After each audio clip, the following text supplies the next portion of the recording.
મોરબીના જોન્સન નગરમાં મોડી રાત્રે લોહિયાળ માથાકૂટ, બંને પક્ષે નોંધાઈ ફરિયાદ। છરી તલવાર જેવા હથિયારો સાથે એકબીજા પર તૂટી પડ્યા। અગાઉ છેડતી બાબતે થયેલ માથાકૂટના મનદુખ થતા ફરી એક વખત લોહિયાળ જંગ ખેલાયો। બંને પક્ષોના મળી કુલ 6 થી વધુ લોકો ઇજાગ્રસ્ત। સામસામી ફરિયાદમાં બંને પક્ષોના મળી કુલ 8 વિરુદ્ધ ગુનો નોંધાયો। મોરબી સિટી એ ડિવિઝન પોલીસે કાર્યવાહી હાથ ધરી છે।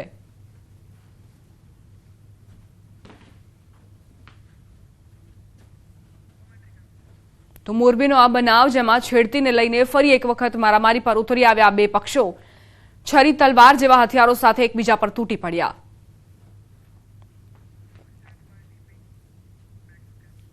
સમાચાર અમદાવાદથી પ્રાપ્ત થઈ રહ્યા છે। શહેરમાં વધુ એક ગુનેગાર ગેરકાયદેસર મકાન પર બુલડોઝર ફર્યું।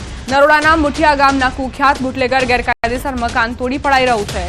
3 માળના ગેરકાયદેસર મકાન પર બુલડોઝર ફરી વળ્યું। કુખ્યાત બુટલેગર જયેશ ઉર્ફે જીગો સોલંકી જેના મકાન પર બુલડોઝર ચાલ્યું। કુખ્યાત બુટલેગર જયેશ ઉર્ફે જીગો સોલંકી વિરુદ્ધ નરોડા પોલીસ સ્ટેશનમાં 32 થી વધુ ગુના નોંધાઈ ચૂક્યા છે।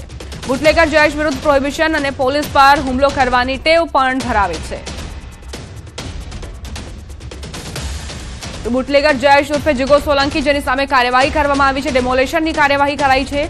3 માળનું ગેરકાયદે મકાન તેણે જે બનાવ્યું હતું, પોતાનું આધિપત્ય સ્થાપિત કર્યું હતું, તેને નેસ્તનાબૂદ કરવા માટે અમદાવાદ પોલીસ એક્શનમાં આવી છે।